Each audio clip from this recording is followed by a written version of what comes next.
Anda bersama NK sekali lagi dalam rancangan istimewa Aura Rasa yang akan menggabungkan analisa warna anda dan pemakanan yang bersesuaian dengan warna asas seseorang.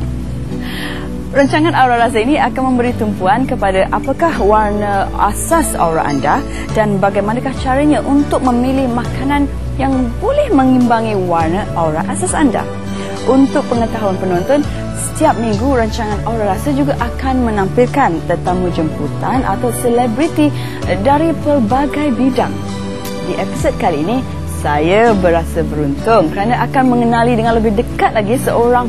Dialah model, dialah pengacara, pelakon, perunding imej, macam-macam lah dia.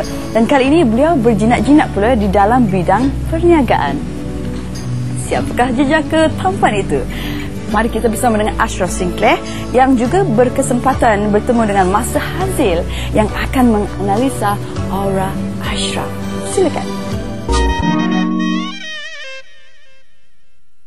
Okey doktor, kebiasaannya apakah warna aura seseorang pelakon dan pengacara macam saya ni? Biasanya warna apa? Okey Ashraf ya, sebagai seorang personality, sebagai seorang yang melibatkan diri dalam dunia lakonan ataupun pengacaraan, dari segi elemennya, bidang-bidang ini akan termasuk dalam kategori gelombang ataupun elemen yang bersifat api, iaitu pencerahan yang berbentuk cahaya. Bermaksudnya di sini seseorang yang involved dalam dunia lakonan ataupun menjadi pengacara biasanya memiliki warna-warna aura yang mempunyai pencerahan yang sangat baik. Dan biasanya warna-warna pencerahan yang tinggi ini tadi dapat dilihat dengan pencerahan warna hijau, warna-warna kuning dan sedikit warna-warna orange. Dan dari situlah pencerahan warna-warna yang melibatkan dari segi karakter personality ataupun yang dikatakan pengacaraan ataupun pelakon ini tadi. Oh begitu ya doktor.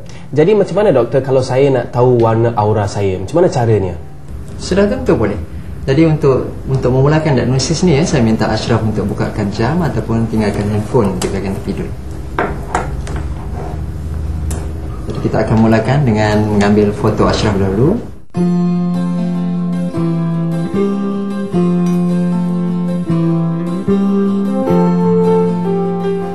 Okey Ashraf, alhamdulillah inilah hasil daripada diagnosis ataupun fotografi aura kita pada hari ini. Dan daripada pencerahan ataupun imej aura yang terhasil, saya mendapati bahawa aura Ashraf banyak pada warna-warna pencerahan warna hijau yang menjadi warna asas kepada warna aura Ashraf. Dan di sekeliling itu terdapat sedikit warna yang berbentuk ungu, sedikit warna berbentuk kebiruan, dan ini menggambarkan keadaan tenaga itu memiliki keseimbangan. Namun begitu, apabila gabungan warna ini cenderung untuk memiliki warna-warna yang sedikit sejuk, jadi saya akan lebih fokus kepada bagaimana nak meimbanginya.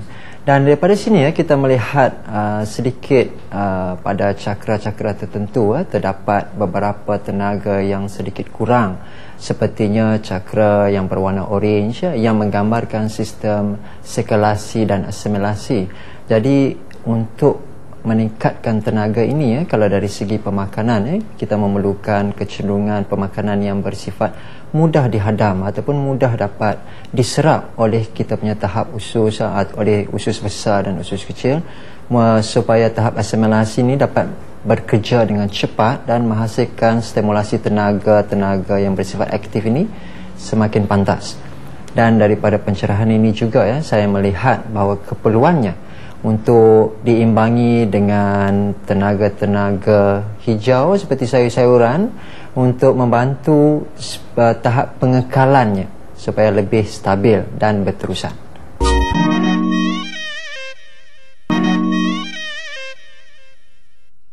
Salam aura kedamaian. Bertemu kembali. Keindahan alam yang dicipta oleh Yang Maha Pencipta diwarnai dengan pelbagai warna, dan warna-warna inilah yang mempengaruhi kehidupan kita seharian, sama ada dalam pakaian, pemakanan ataupun segala-gala aspek yang berlaku dalam kehidupan kita seharian. Pada hari ini melalui personaliti muda istimewa Saudara Ashraf, kita akan berkenalan dengan warna hijau. Pencerahan warna hijau dapat dikenal pasti melalui foto ataupun diagnosis aura yang kita jalankan. Dan warna hijau sering dikaitkan dengan keindahan alam seperti warna-warna tumbuhan dan pokok-pokok. Melalui itulah biasanya seseorang yang memiliki personaliti ataupun warna hijau merupakan seorang yang mesra, seorang yang suka berkasih sayang dan seorang yang periang. Biasanya amat disenangi di kalangan keluarga dan teman-teman yang berada di sekeliling.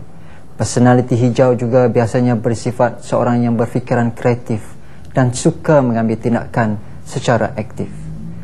Melalui keseimbangan warna, warna-warna yang lebih aktif perlu dihadirkan agar keharmonian dan perasaan kasih sayang seorang hijau dapat diimbangi, dapat diluahkan atau disampaikan keluar. Oleh itu, untuk meimbangi warna-warna aura hijau yang terdapat pada saudara Ashraf, saya mencadangkan sebuah menu masakan yang ringkas dan mudah untuk Chef Aura sediakan agar dapat meimbangi gelombang-gelombang tenaga yang sedikit kurang pada aura beliau. Untuk penonton yang di luar sana yang memiliki karakter ataupun personaliti yang hampir sama dengan saudara Ashraf, mungkin menu-menu ini dapat membantu untuk menstimulasikan gelombang-gelombang keseimbangan pada aura penonton-penonton sekalian. Teruskan menonton.